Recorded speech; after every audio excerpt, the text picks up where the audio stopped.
Gabo. Okay.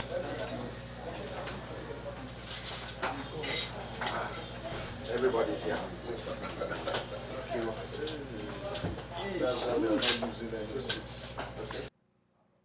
Okay, so the patient has been with us now for 2 days. He arrived here on Thursday when we made the diagnosis, and he's been on supportive treatment. He's actually doing very well. We were renovating part of the facility, so we kept him in a single isolation room for his privacy. But we've subsequently moved him to one of our completed wards, which is recently renovated with full complement of facilities. So he's right there now and he's comfortable. As of this morning, his condition has improved. He hasn't developed any new symptoms, but he's still got a mild fever. And we will be running tests to see what the situation is with the virus in his body.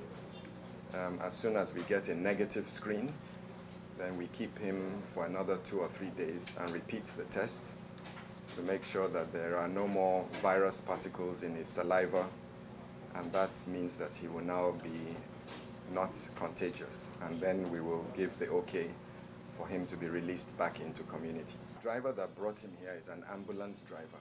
So the Uber driver? The Uber driver. We are not aware of any Uber driver. I think that we have identified that as fake news. He has never expressed any desire to leave the facility to the doctors that look after him. And I've spoken to him myself. And he's comfortable. He was comfortable yesterday and he's comfortable today. So the staff here are specially trained to deal with patients who have pathogens of high consequence. So they are experts in infection prevention and control. They do not go into an isolation unit without full personal protective equipment.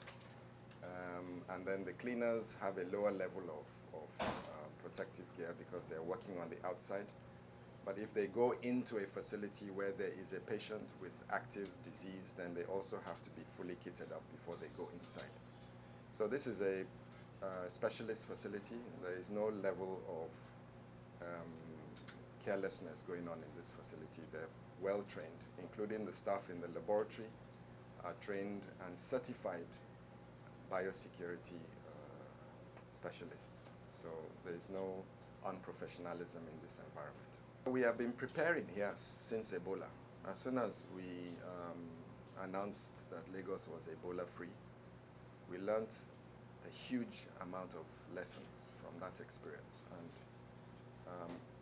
the medical fraternity and the government don't want to experience what we experienced during the Ebola. So consistently, since 2014, we have been building capacity. You can see the level of sophistication in some of the facilities here, because we have been expecting something, whether it's a flu outbreak or a cholera outbreak or a Lassa outbreak or something unexpected like corona or even another Ebola outbreak. So we haven't been sitting down relaxing.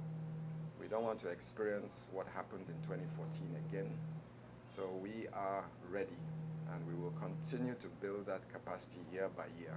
We're designing new facilities for this place. This place is going to become a center of excellence for infectious diseases, and with a large capacity for isolating patients if we have a major outbreak. So it's a step-by-step process, but it's very advanced.